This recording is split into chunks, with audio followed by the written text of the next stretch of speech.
What's up, everybody? So we're back with another episode of Swift Podcast.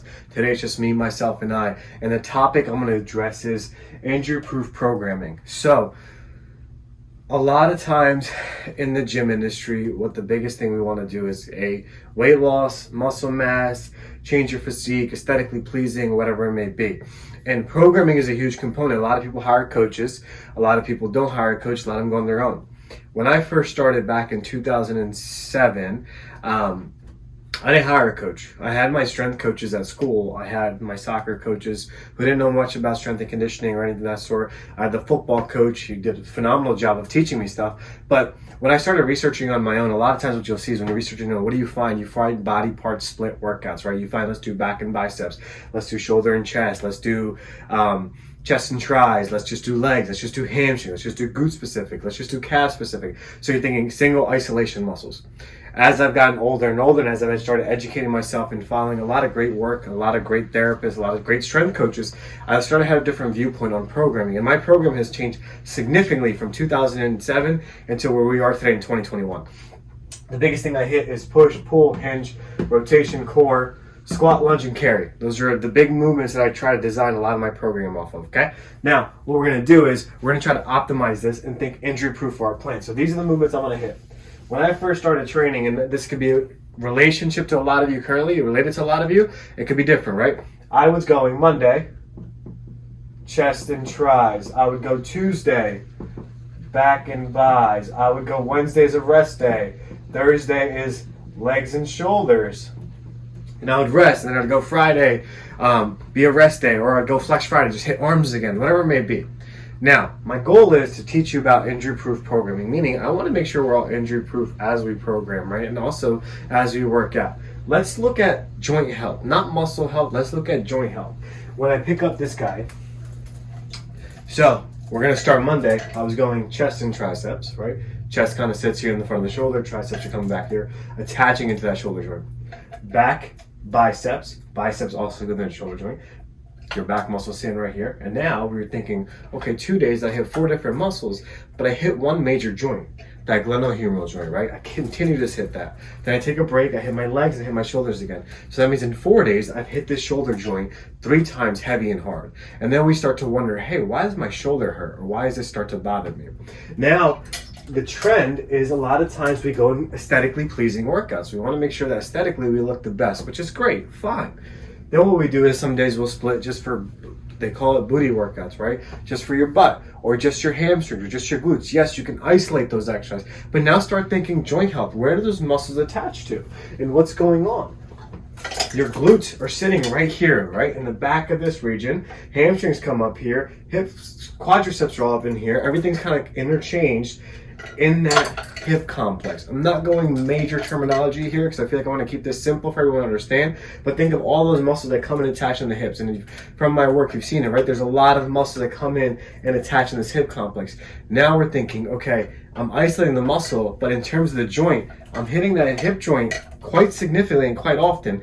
And over time, if I continue to do it, now we're thinking shortening. Those muscles will start to shorten and injuries and dysfunctions start to occur. So I want you to start thinking joint health and not necessarily muscle. If you want to go injury-free and try to prevent injury from occurring in your workouts, look at, well, my skeleton just had an injury because I didn't stabilize him well enough, right? There's that issue. So when you start to think about it is, well, I use that as an example. Stabilizers, right? Those are key components of injury prevention workouts.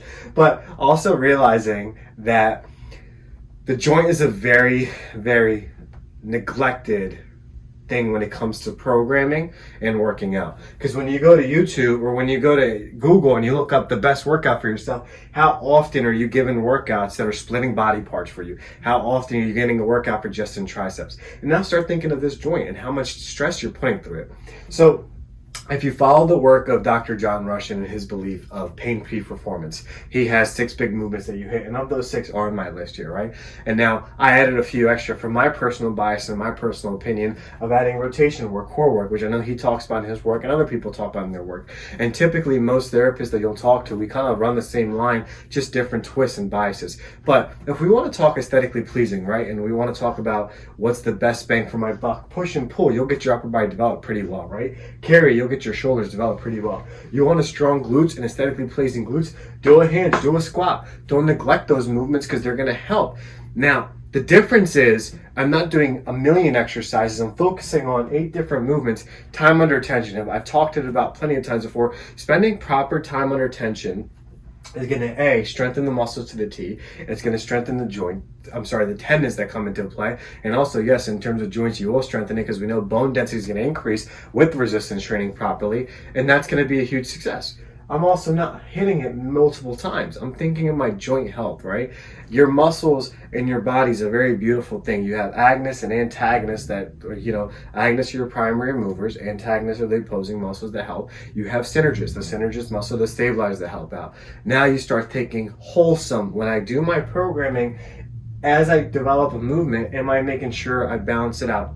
We'll use an example of a shoulder injury. A lot of times with shoulder injuries, what I find in the clinic is people come in with like a rounded shoulder, essentially, right? I'm not going to say they have rounded shoulder syndromes, but what I see in dysfunction is quite often we have a very tight pec, we have weak upper back muscles, and my job is to tell you that, hey, we're going to open up your pecs and strengthen your back, okay? How does that develop? It could be many various things. It could be you hit a push, pull, carry in too many sequence days, right? That joint itself starts to get altered. And that's when injuries start to occur, when we're not aware of the joint. So if you want to be injury free, if you're suffering from an injury, I want you to make sure you start thinking of the joint itself a little bit more. Think of the joint in terms of health, and think of the joint in terms of just wellness, and then mobility wise. I always say for every push, I want 2 pull because I want your back to be a little stronger than your chest so I can kind of keep you in more of a neutral position. No one's going to walk around like this ever. They shouldn't. You're still too stiff in this point, right? You want to be as closely as possible. Even for me right now, because of how tight my pecs are, I feel myself in a poor position, and it'll show in my mobility, right? Same thing with the hip and lower extremity. If you're going squat, match it with hinges. I always say 1 squat to 2 hinges, right? Making sure that my posterior chain is stronger than my anterior chain, for lack of better terms, right? Meaning the front and the back. So the back should be stronger than the front. And that should help out when you're looking at pelvic stability, when we're looking at shoulder health and pelvic actual positioning. That's the biggest thing. Major dysfunctions that we tend to see a lot is hip pain when it comes to squatting and shoulder pain when it comes to benching and pressing. And a lot of times what that is, the tissues in the front are probably tighter and weaker than they should be. And also the tissues in the back aren't as strong as they should be because we're neglecting those things.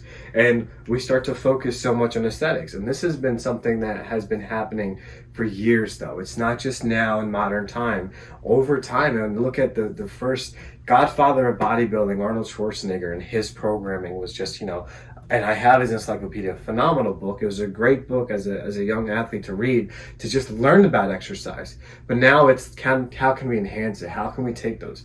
Again, what I'm talking about today is specific for just general population. If you're a bodybuilder, and again, if you're a power lifter, yes, you have to isolate. You have to do the chest and try. You have to do the back and thigh.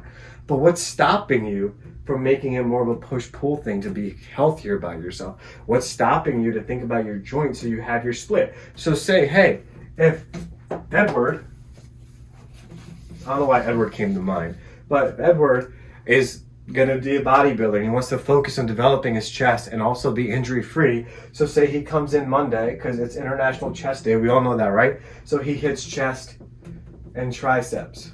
Great. Then Tuesday, don't hit back and biceps. Don't do it. It's just not worth it, right? Maybe do legs. Take a rest day Wednesday. Then Thursday, come in and hit your back and biceps.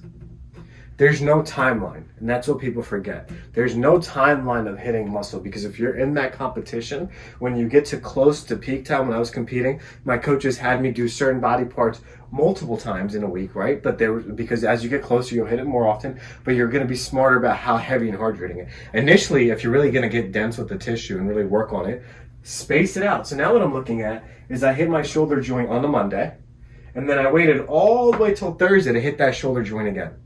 Now we're thinking I've given this joint at least 48 hours to recover, so I'm not going to create more tension in that joint than it has to be. Or if you want to go the reverse process, why don't you just hit back and biceps together, back and chest together, 2 major muscles that are hit. And yes, you will get the accessories if you hit them properly with your compound movements. Then you can maybe go back to Wednesday and hitting the smaller movements. So moral of the story and more of this podcast episode is to teach you guys to really focus on the joint and not so much on muscle. If we want to be injury free and we want to be pain free, focus on the joint. Focus on how I'm going to make sure the joint is healthy.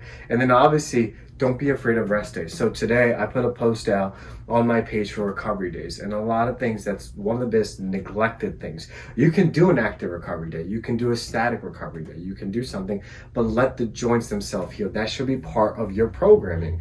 A lot of programs don't really incorporate rest properly, and you have to rest properly. When I was down in Florida working with Exos, one of the biggest things we had professional level athletes do, and these guys are the best of the best. They are playing at the most elite level. They had every third day was a full recovery day, a full regen day. So they spent time icing, heat, massage, foam rolling, stretching. We created regeneration workouts. And know if you guys have been with me and following my work for a while, you've seen those posts of regeneration workouts that I put out there. There's still some on my YouTube page about it. And those workouts are just for optimizing recovery and joint health, right? We're doing trigger point releases, we're doing stretches, we're moving better and we're moving more functional in those workouts. And that's something they should be incorporating. So if you don't want to rest completely, which I understand a lot of people are like that. I was like that. I'm still like that at times, right?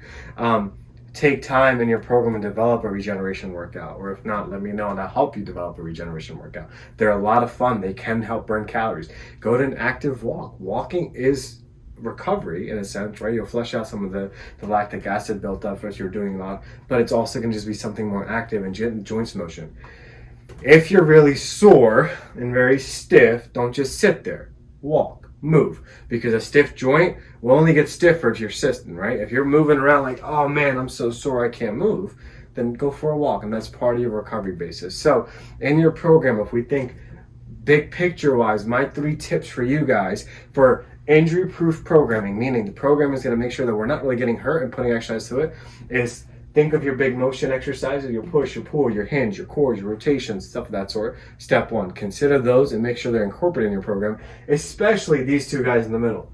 A rotational exercise and a core exercise should be in every program, I think. That's my personal bias, my personal belief, and we can have a side conversation on why I believe that way. And we'll have a great conversation about it. Second thing is spacing, right? Thinking now joint and spacing out your exercises and spacing out your days separately. Think joint, joint, joint. I want you to start thinking joints. Elbow, wrists, shoulders, heads, knees, and toes. Remember that song as a kid we used to do at 5 or 4 years old? What my nieces are doing currently right now? That's what I want you thinking. Think of those joints and making sure you're keeping the joint itself healthy and happy. And lastly, include those rest days. Recovery is going to be a huge example of why it's beneficial and a huge asset of making sure you're just healthy. It's okay to rest. It's not going to be the end of the world. One day off is not going to kill your results. If it does kill your results, you're doing something wrong in your programming, right? One day off is just going to help replenish. And sometimes that one day off can make the biggest difference in how you feel. If you guys have specific questions about programming and keeping yourself healthy, feel free to send me a message, send me an email, whatever it may be. And I hope you guys learned something from this podcast. I try to keep it as brief as possible for you and as simple as possible. Until next time, you guys take care.